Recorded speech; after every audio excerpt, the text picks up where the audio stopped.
इस कलयुग ने मेरे 3 पैर काट दिए। वो 3 पैर कौन से मैया? सत्य, दया और पवित्रता। कोई कलयुग में सत्य नहीं बोलता, किसी के अंदर दया है ही नहीं, किसी के अंदर पवित्रता है ही नहीं। केवल मेरा एक पैर बचा है। वो कौन सा पैर है भैया? दान। कलयुग में केवल एक चीज बची है, दान, और ये भी धीरे धीरे कटने वाला है। एक समय ऐसा आएगा कि ये भी कट जाएगा, फिर दान करने वाला भी इस कलयुग में। गौ माता से पूछा, देवी तुम कौन हो? बोले मैं पृथ्वी हूँ राजन, और इस कलयुग की वजह से मेरी ऐसी जर्जर अवस्था हो गई है।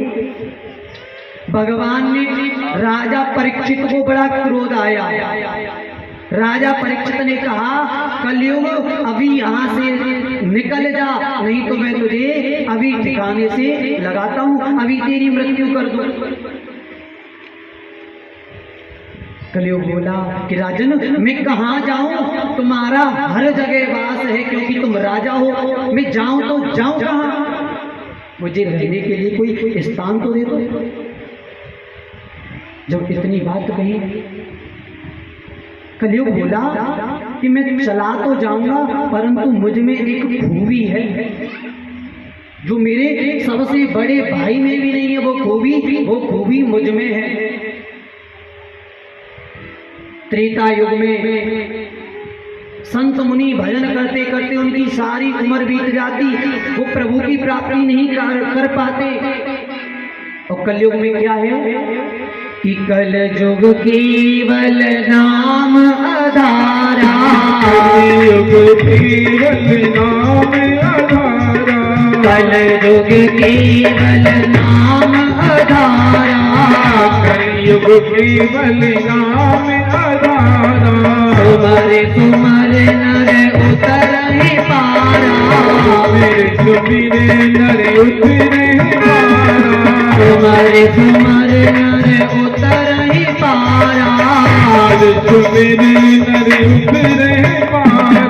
कलयुग केवल नाम आधारा, कलयुग केवल नाम आधारा। जो कलयुग में मेरा नाम, ठाकुर जी का नाम बड़े भाव से प्रेम से स्मरण कर लेता है, वो भव से पार। अरे भैया तुम माला झोरी लेकर ठाकुर जी के सामने 4 घंटे 2 घंटे 1 घंटे नहीं बैठ सकते, तो इतना तो कर लो, चलते फिरते उठते बैठते श्रीमन नारायण हरे कृष्ण गोविंद इस प्रकार तो तुम जाप कर सकते हो, तभी कलयुग में उद्धार होगा। भाव को भाव अलख आलस हो, भावे को भाव अलख आलस हो,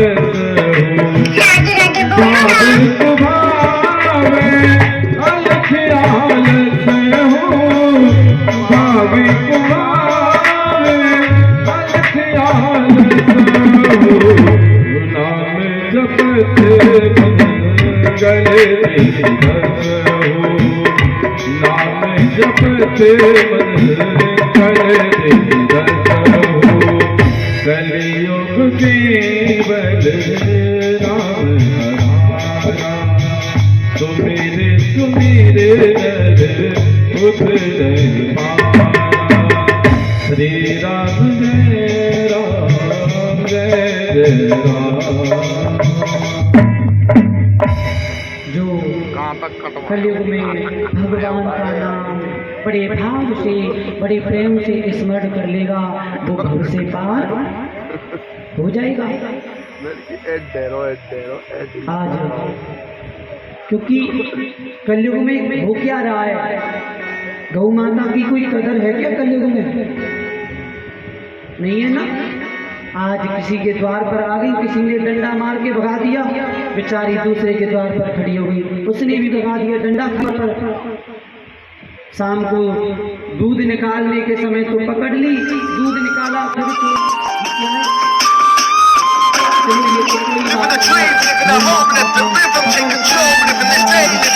काटा भी जा रहा है। कबीरा कहते हैं कि कबीरा कहे बजा और तू क्या काटियो, और एक दिन ऐसो आयो ईश्वर काटे तो, ईश्वर काटे तो। एक समय ऐसा आएगा कि जो तुम कर रहे हो उसका भुगतान तुमको भुगतना पड़ेगा। आज महाराज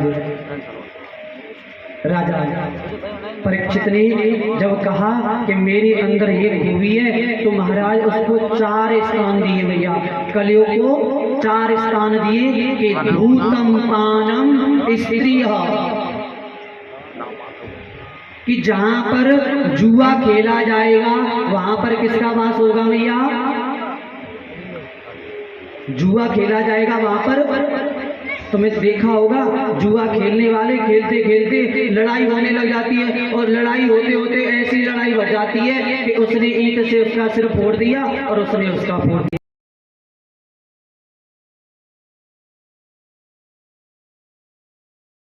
ये किसका प्रभाव है? कलयुग का प्रभाव है। धूतम पानम, जहां मदिरा पान किया जाता होगा वहां पर किसका वास होगा भैया? कलयुग का। और जहां पर हिंसा की जाती होगी उस जगह भी कलयुग का वास होगा।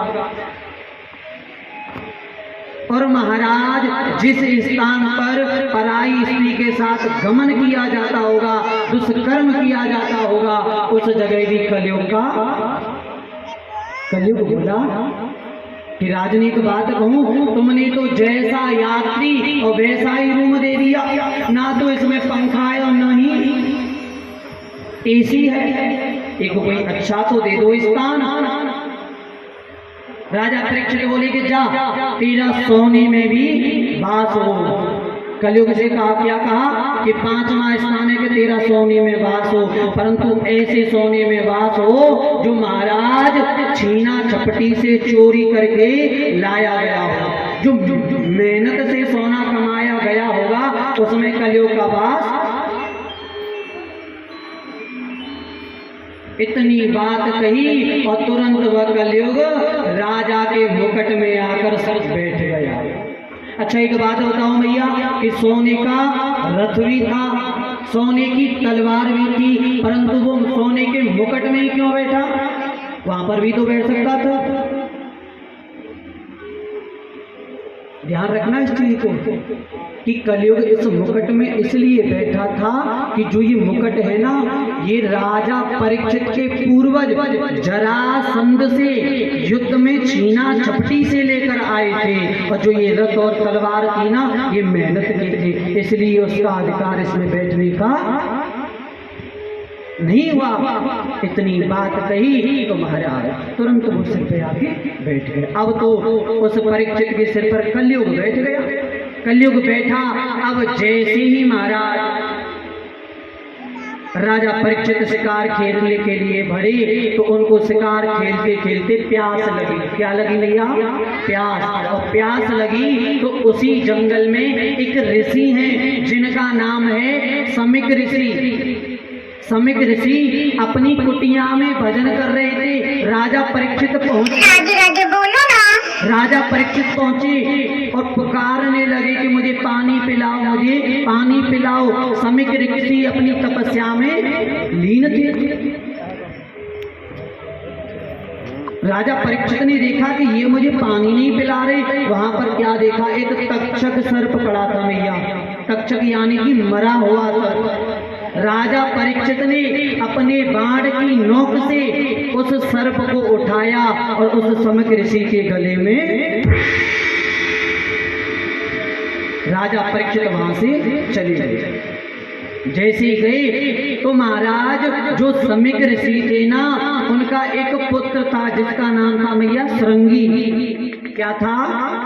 श्रृंगी ऋषि। श्रृंगी ऋषि ने देखा कि ओहो, राजा परीक्षित ने मेरे पिता का अपमान किया है। अब तो महाराज श्रृंगी ऋषि को बड़ा क्रोध आया और महाराज श्रृंगी ऋषि ने तत्क्षण राजा परीक्षित को श्राप दे दिया कि यही तक्षक सर्प के द्वारा 7वें दिन तेरी मृत्यु हो जाएगी। श्रृंगी मुनि आए, पिता को सारी बात बताई कि मैंने परीक्षित को श्राप दे दिया। सौमिक ऋषि बोले कि अरे बेटा, तूने ये क्या किया?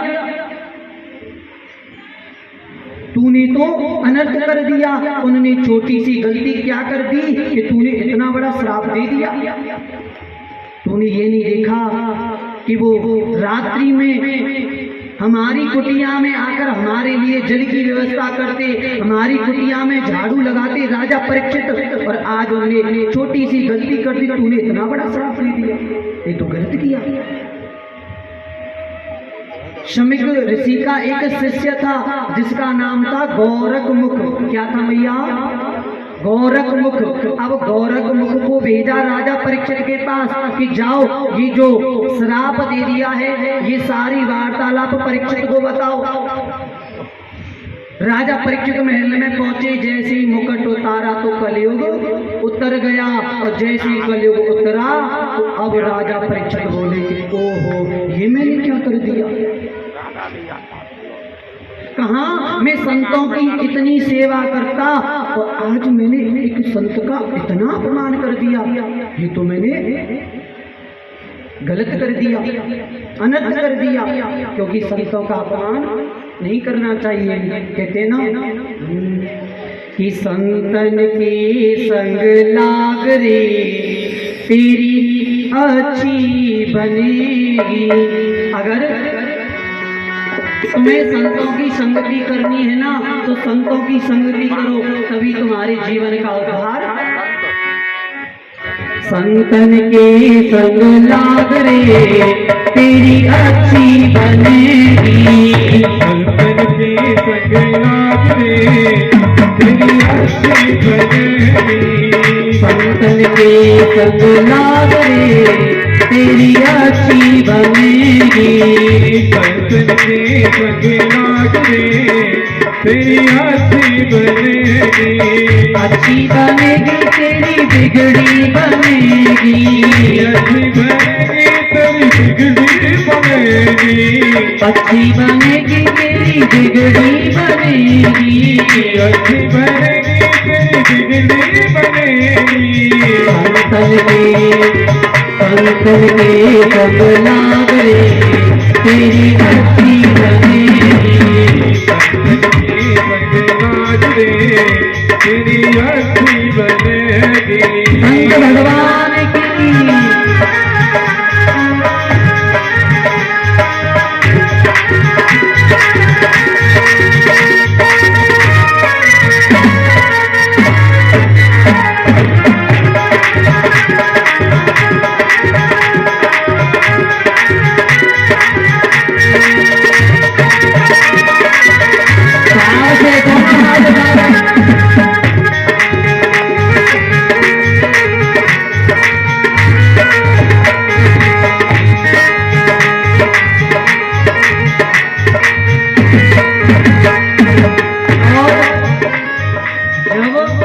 तुम संतों के सानिध्य में जाओगे तो संत कैसी कृपा करेंगे? कागा से कोई हंस बनावे। कागा से कोई हंस बनावे। कागा से कोई हंस बनावे। कागा से कोई हंस बनावे। हंस बनावे कोई हंस बनावे। हंस बनावे कोई हंस बनावे। कागा से कोई हंस बनावे। कागा से कोई हंस बनावे। मिट जाए मिट जाए मिट जाए और के दाग रे तेरी अच्छी बनेगी।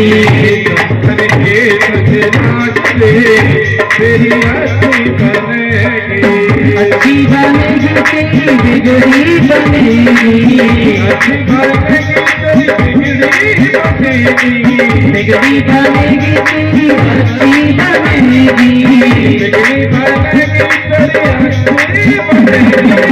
संतन के संग लाग रे तेरी अच्छी बनेगी, संतन के संग लाग रे तेरी अच्छी बनेगी।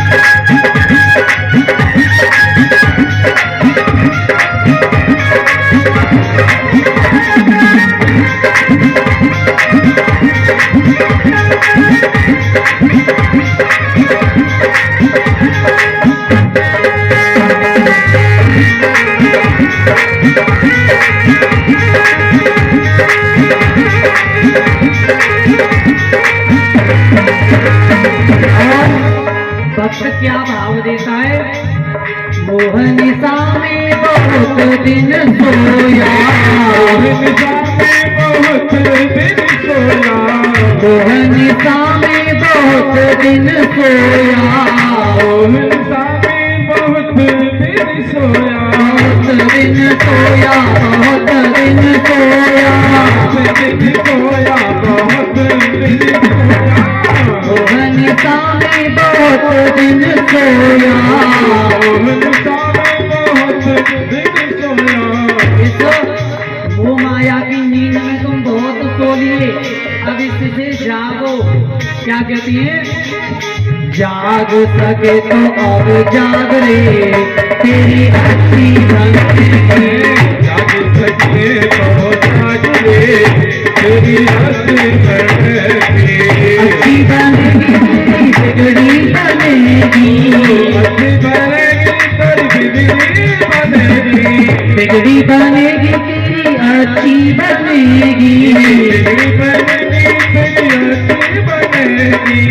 संतन के संग लाग रे तेरी अच्छी बनेगी, तेरी अच्छी लाग रे तेरी अच्छी बनेगी, तेरी बिगड़ी बनेगी, तेरी दुश्मन बनेगी, तेरी अच्छी बनेगी, तेरी बिगड़ी बनेगी। संतर की अच्छी लाग रे तेरी अच्छी बनेगी, संतर की अच्छी लाग रे तेरी अच्छी बनेगी, तेरी बिगड़ी बनेगी, तेरी अच्छी बनेगी, तेरी अच्छी बनेगी, तेरी अच्छी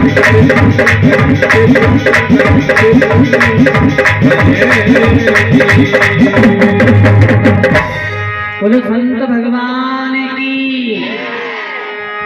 संतों के प्रति एक बात कहूं मैं, ये छोटी सी, ध्यान से सुनना। यमुना जी देखी होंगी सबने, दर्शन किए यमुना महारानी के। यमुना जी के किनारे पर एक संत भगवान टूटी सी झोंपड़ी में रहते थे। माटगांव सुना है आपने, माटगांव, माटगांव।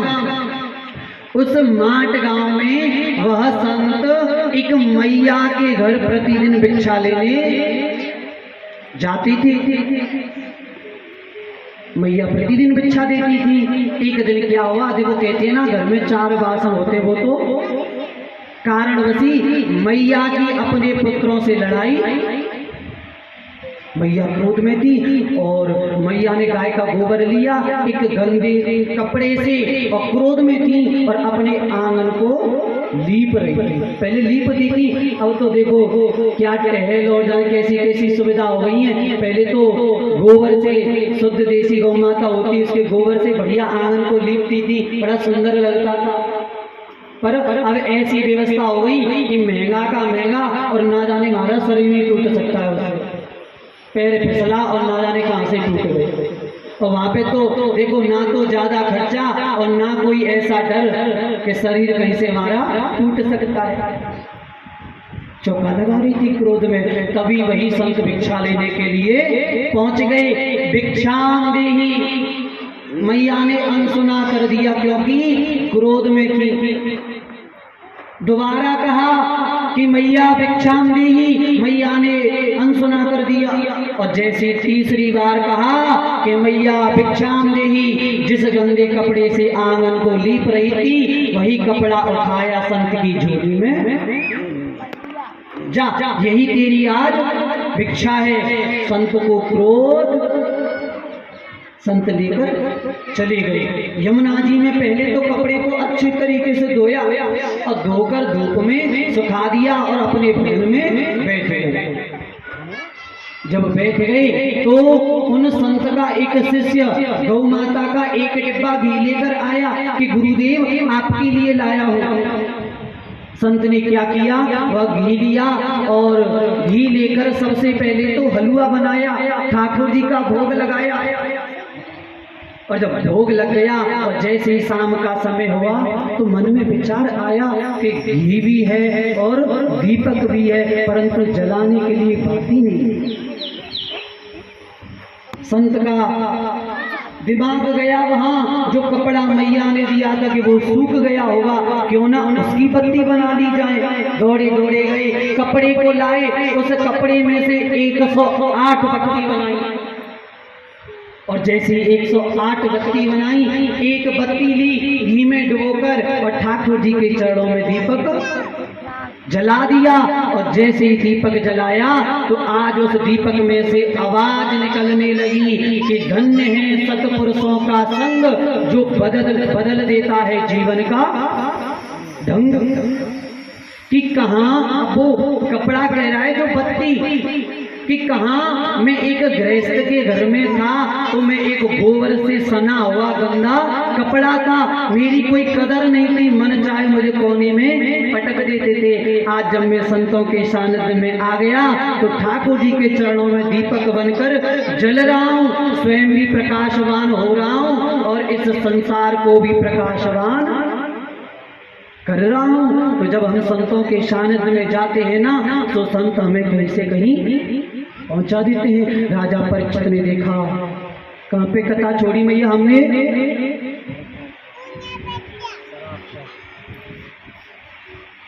नहीं पता,